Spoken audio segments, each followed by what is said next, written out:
Olá pessoal, eu sou o Finóquio, né? E mais uma vez eu vou falar sobre o Project Model Generation, né? O que é esse Project Model Generation? Né? Baseado no pensamento visual, né? Ultimamente na internet tem surgido um monte de ideias sobre pensamento visual. Ó. Esse livro aqui do Alexander Osterwalder, né? Ele ensina como fazer um business plan numa única folha, né? Esse livro aqui do Dan Rowan, ele fala assim, jogue os PowerPoints e Words fora, desenhe as coisas, né? Qual que é a ideia que esses livros trazem? Ao invés de você produzir documentos elaborados, verbais, verborrágicos, você vai trabalhar o pensamento visual, né? Você vai ter um mapão como esse, né? Onde você vai, numa única folha, produzir o seu plano de projeto. Então, baseado nessas teorias e baseado também na neurociência, eu criei uma teoria chamada Project Model Generation. O que é isso? Né? É a ideia de você conceber um plano numa única folha seguindo uma metodologia específica. Existe uma metodologia para você trabalhar a folha. Não é simplesmente você colar as coisas e sair colando aleatoriamente. Não. Cada um desses quadrados, cada um desses blocos tem uma metodologia por trás, né? E eu vou mostrar aqui para vocês rapidamente como fazer essa metodologia. Vocês vão conceber completamente os seus projetos. Isso vai fazer a vez do termo de abertura, do documento de requisitos, da declaração de escopo e da WBS, ok? Vamos lá. Basicamente, então, o que é o Project Model Generation? Né? Ele trabalha o lado visual, né? Ele é mais simples porque você vai colar as coisas, você vai ver os seus stakeholders num bloquinho, você vai ver as suas justificativas num bloquinho, você vai poder remover, você vai poder mudar de lugar, você vai poder sobrepor, né? Você vai trabalhar com cores, né? Outro ponto muito importante é que o nosso cérebro ele trabalha com agrupamentos muito facilmente. Você sabe que quando a gente tem que decorar um número enorme, o que a gente faz? A gente decora eles em grupos. É muito mais fácil você perceber as coisas em grupos. Então existe todo um agrupamento. E mais uma vez, né? Ele trabalha com simplificações, aquela ideia do keep it simple. Ou seja, eu não vou trabalhar num conjunto hiper detalhado de entregas. Ao contrário disso, eu vou trabalhar num conjunto reduzido de entregas. Eu vou ver essas entregas em grupos, né, para ter elas sempre em mente. O processo que é feito, ele tem um processo de vencer resistência. Por quê? Porque ele é feito junto com os stakeholders. Então você vai fazer esse projeto junto com os seus colegas de equipe de projeto. Não é só você sozinho que vai jogar em cima deles, você vai conceber junto com eles, né? Qual que é a metodologia basicamente, né? Nós temos esse mapa que precisa ser feito, chamado Project Canvas, né? É um mapa com 13 áreas, né? Que elas têm que ser preenchidas, existe uma ordem para ser preenchidas, existe uma integração a ser feita, existe um levantamento de problemas e depois existe uma maneira de comunicar com isso daqui. É o que a gente vai ver, né? Basicamente, a nossa metodologia ela passa pelo seguinte, conceber. O que eu vou fazer? Eu vou pegar um workflow, eu vou seguir um workflow nesses 13 blocos, do primeiro até o último, né? E eu vou seguir, tem uma sequência exatamente pré-determinada para ser feita. Não existe margem para improviso. É exatamente essa sequência. Não tem talvez. É aquela sequência e acabou. Número 2. Ainda no momento de concepção, eu vou integrar, eu vou juntar as coisas. Eu vou pegar cada um dos bloquinhos, eu vou juntar os bloquinhos, eu vou consistir um bloquinho com o outro, eu vou fazer regras de consistência e vou dizer se está bom. Então, repara que esse 1 e 2, ele é feito em 1 hora. Você se reúne com a sua equipe, em 1 hora você faz o passo 1 e o passo 2. O passo 3, não. O passo 3, o que acontece? Ao fazer esse exercício, você vai perceber que existem indefinições, ambiguidades, lições de casa. Então, o passo número 3, você encomenda a solução para os stakeholders. Quais são eles? Os clientes, a equipe de projeto, os técnicos, os nossos fornecedores. Nós vamos encomendar para os stakeholders soluções para as ambiguidades, para os problemas, para os conflitos que emergiram durante a construção do mapa. E uma vez que você resolveu isso, esse número 3 ele pode demorar 15 dias, pode demorar uma semana, pode demorar 2 dias. Então, ele não é feito em 1 hora. Você encomendou a solução e você trouxe a solução. E aí você tem um mapa completo, resolvido. Aí você parte para o processo número 4. O processo número 4, você vai comunicar esse mapa. E você vai comunicar ele em blocos. Eu vou te mostrar que se você comunicar esse mapão em blocos, você vai ter comunicação eficiente no máximo, né? Então vamos ver cada um desses passos aí. Primeiro deles, conceber, né? Existe um fluxo, né? O primeiro fluxo, eu parto sempre do passado ruim, da justificativa, da dor, do problema. Um projeto, ele é originado por dor, por problema, por necessidades não atendidas. A organização tem demandas não atendidas, ela tem carências, né? Então eu passo a justificar essas carências. Isso aí fica no campo justificativa. Eu tenho então que vislumbrar para onde eu quero ir. Eu traço então o meu objetivo SMART, né? Vocês se lembram o que é o SMART, né? Criado pelo Peter Drucker, específico, mensurável, alcançável, realista e delimitado no tempo. Eu começo a olhar um objetivo que me leva para um futuro melhor, onde essas necessidades são atendidas, né? Escrevi esse objetivo SMART, eu vou dizer quais são os benefícios do futuro. O que eu encontro no futuro do projeto após a implantação? Sabe o que eu encontro? Valor. Valor se traduz em aumento de receita, diminuição de custos, uso eficiente dos ativos, melhoria da imagem da empresa, melhorias ambientais, melhorias sociais. São coisas que se refletem em valor para os shareholders, né? Aquelas pessoas que têm fé nessa organização. Então você percebeu que essa primeira coluna, ela é o termo de abertura. Ela sai de uma área ruim e vai para uma área boa. Como? Pela ponte, pelo objetivo SMART, ok? Qual seria o passo número 4? O passo número 4, eu vou identificar o produto do projeto, né? Você se lembra que o projeto produz um produto? Um produto principal? Na verdade, é um produto, um serviço, um resultado. Qual é esse produto? Você vai descrever ele de maneira simples. E uma vez que você identificou esse produto principal do projeto, esse produto ele tem características segundo os desejos do cliente. Essas características são chamadas em inglês de requirements e em português de requisitos. Também algumas pessoas referenciam isso como escopo do produto. Por quê? Ele está intimamente relacionado com o produto do projeto. Então aqui, ó, eu vou relacionar, de acordo com aquele meu cliente externo, os requisitos, né? Qual seria o passo número 6, né? Eu vou listar stakeholders externos e fatores externos, coisas que não estão dentro do meu âmbito de controle, coisas que eu monitoro, mas que eu não controlo, né?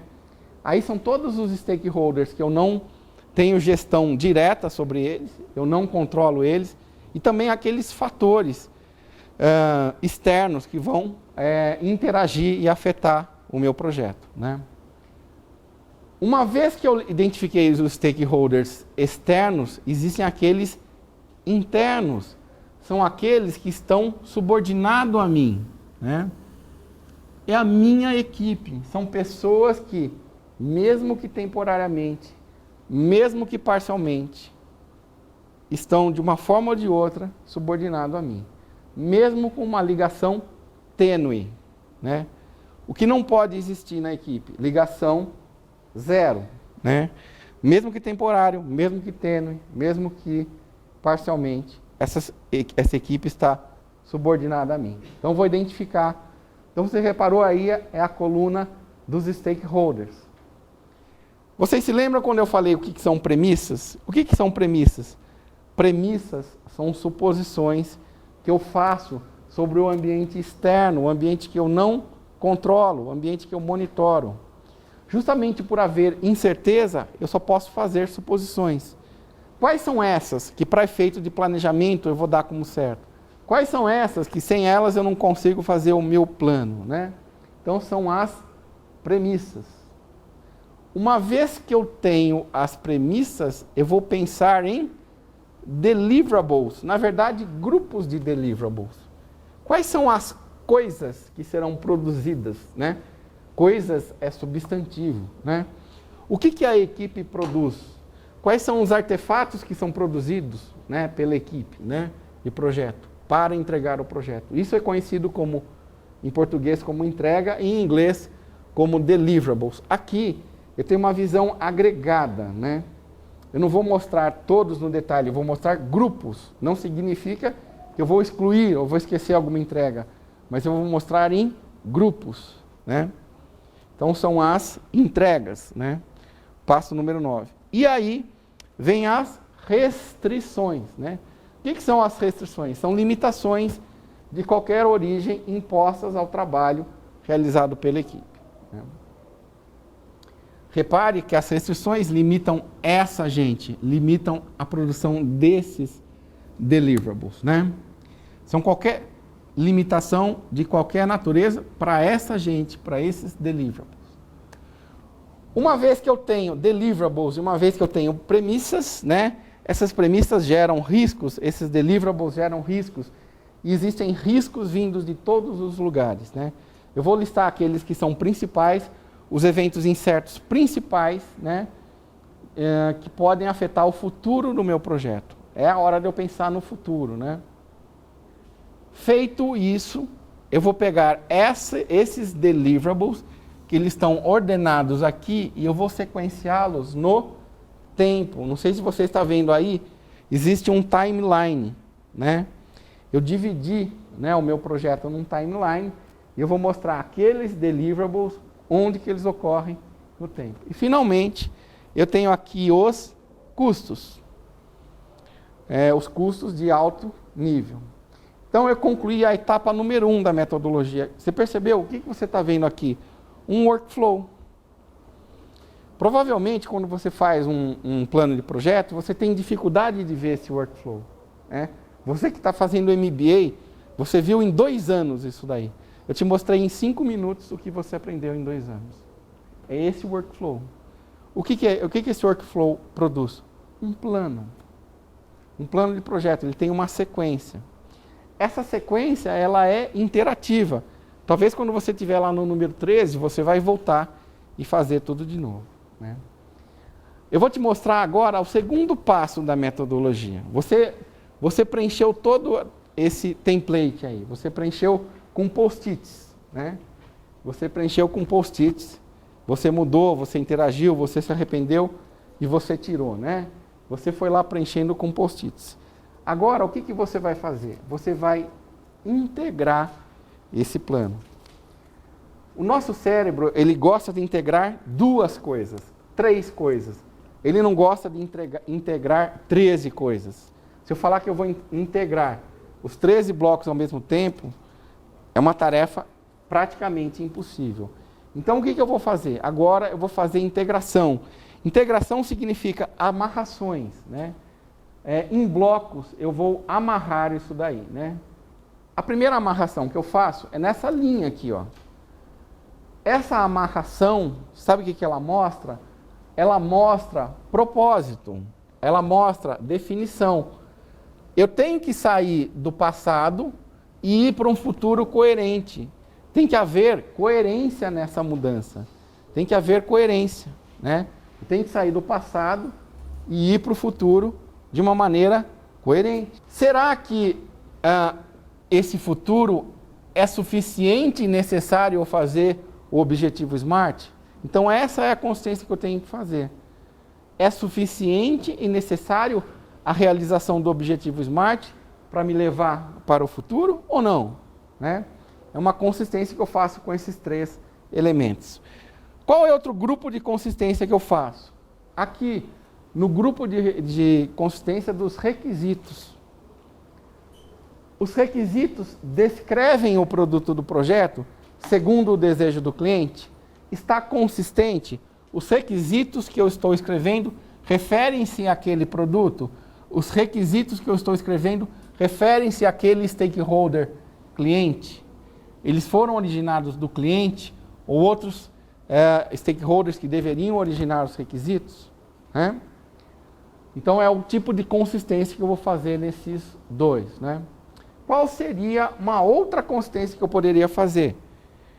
Uma outra consistência que eu poderia fazer é se as premissas fazem referência ao ambiente externo. Eu estou escrevendo premissas sobre aquilo que eu não controlo, sobre o ambiente externo.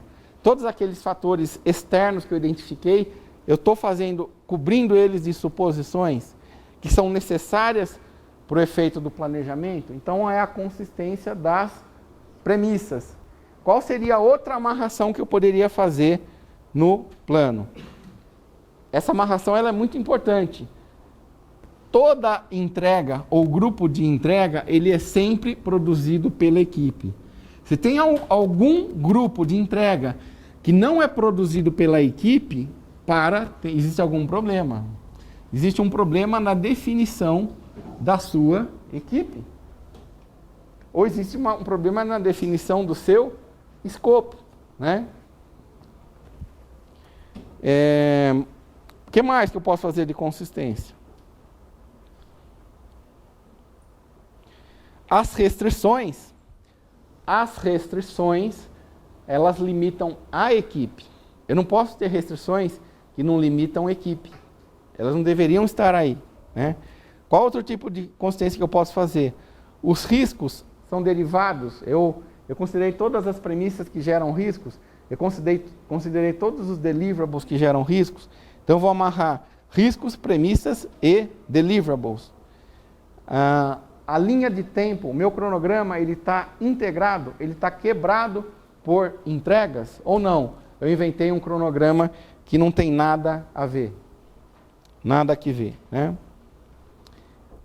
E finalmente, os meus custos, eles são derivados, os custos são derivados das entregas. Os custos são derivados da linha do tempo. O fluxo de caixa, ele é consistente com a linha do tempo. Né? Então, nós vimos agora o passo número 2. Então, só para recapitular, pessoal, aqui. Só para recapitular, o que eu estou te mostrando? Eu estou te mostrando um mapa chamado Project Canvas e eu te mostrei que existe um fluxo. Você percebeu aquele fluxo? Que vai de 13 blocos. E você também percebeu o passo número 2 da metodologia? Você pega em blocos. Eu vou consistir esse bloco. Agora eu vou consistir esse bloco. Agora eu vou consistir esse bloco. Agora eu vou consistir esse bloco. Agora eu vou consistir esse bloco.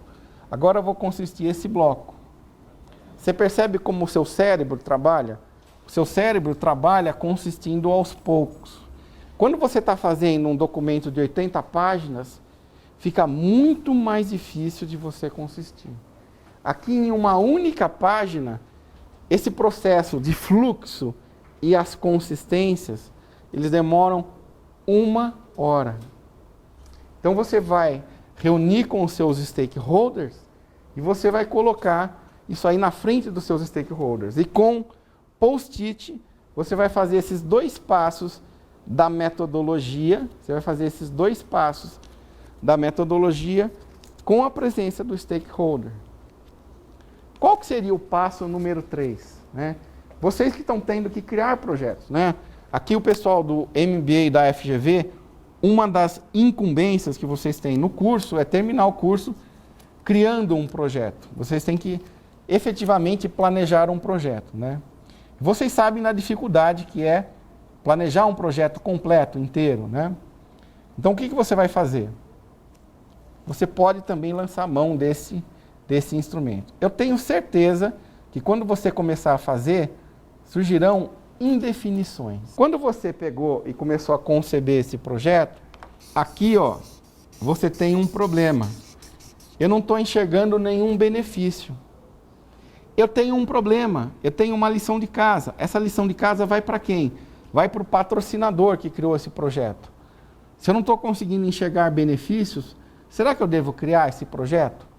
Olha, na hora que eu fui detalhar os requisitos, eu percebi que eu não conheço nada dos requisitos. Eu não consegui escrever um único requisito. Sabe por quê? Porque o cliente não estava envolvido. Então, como lição de casa, eu vou ter que envolver o meu cliente.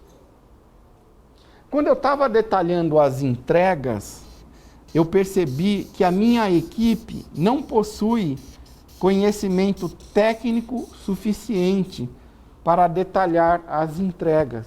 Eu tenho um grande problema aqui. Então eu vou dar uma encomenda para a equipe, que é se reunir e clarificar tecnicamente qual que é o trabalho a ser feito. Você percebe que na fase 3 da metodologia, chama resolver. Resolver é você dar encomendas para os diversos stakeholders. Coisas que eles vão fazer no prazo de uma semana, de 15 dias, e vão te trazer a resposta de volta. Como que essas incógnitas irão surgir? Elas irão surgir naquela primeira hora que você está fazendo o mapa. Elas irão emergir. Você vai ver rapidamente que você não tem domínio suficiente para concluir esse mapa. Então você vai ter uma lição de casa, né? Você vai ter uma lição de casa a ser feita, né? Essa lição de casa a ser feita, né? Essa lição de casa a ser feita, ela pode ser espalhada, mas qual que é a chave dela? Ela funciona com o engajamento dos stakeholders. Quem são os principais recebedores de lição de casa?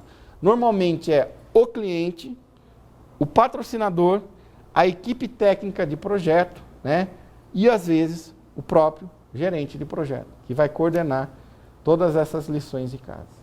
Feita as lições de casa, elas foram entregues, chegou a fase 4 da metodologia, né?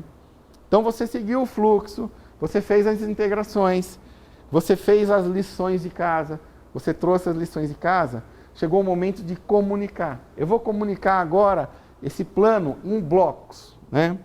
O que eu vou fazer? Como que eu vou comunicar em blocos? Vamos lá. Você está vendo esse primeiro bloco? Sabe o que esse primeiro bloco ele responde?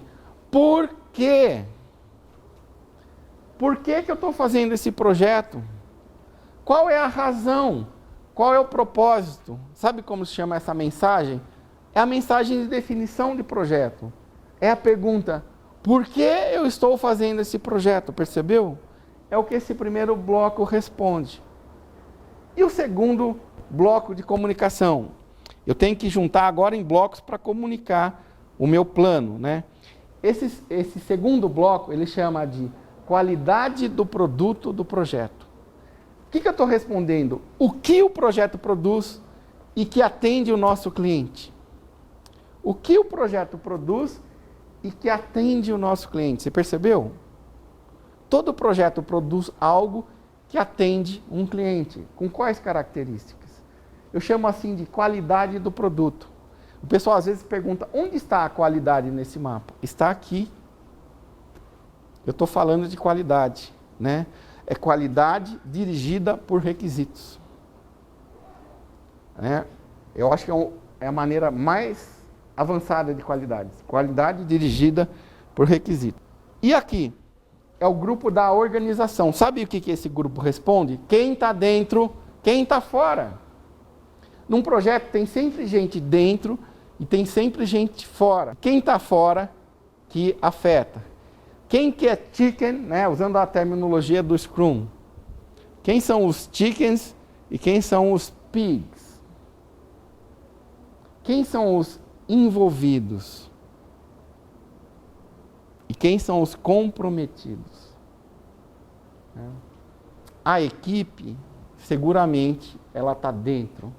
E os stakeholders que nos afetam, que eles nos dão input para o nosso projeto, eles estão fora. Esse é o grupo da organização.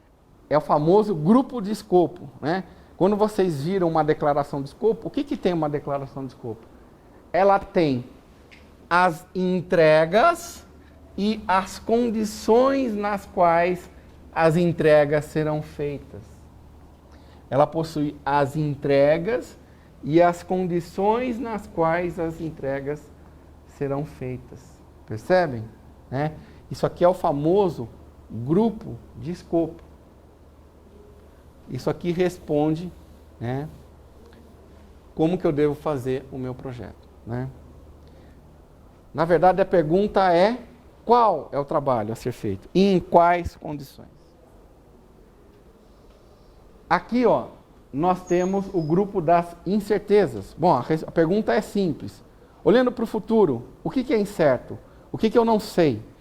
O que não está certo? E aqui, finalmente, é o bloco da programação, tempo e custo. Né? Programação, tempo e custo do projeto. Okay? Quando nós vamos entregar? E quanto vai custar? Você percebeu o que eu fiz nesse bloco número 4?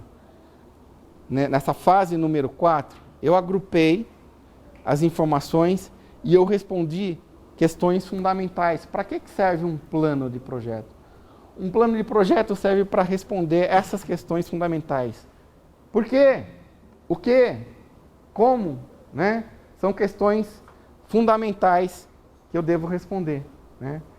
Para isso que serve um plano de projeto. Para isso que eu compus a minha folha. Então, vocês perceberam a metodologia? A metodologia tem 4 passos. Né? Número 1, tem um flow, tem um workflow. Tem um workflow, né? Você tem todo um workflow. Número 2, né? Você tem integrações. Eu vou juntar esse com esse e vou consistir, né? Isso consiste com esse consiste com esse, né? Número 3, eu vou identificar os problemas. Tá vendo? Os problemas, onde foram os conflitos? Onde que eu empaquei? Onde que está o nó? Onde que está o problema? Vou levar a lição para casa. Eu vou ter 15 dias. Vou ter 1 semana para responder. E, finalmente, o que vocês acabaram de ver, os blocos. Vamos responder as questões fundamentais. Vamos usar o mapa para comunicar com as pessoas. Então, você tem aqui uma metodologia completa de planejamento do seu projeto. Se chama Project Model Generation. Está aí para vocês usarem, ok? Valeu, pessoal. Né? Então, agora a gente vai dar uma pausa e vocês vão ter a oportunidade de exercitar.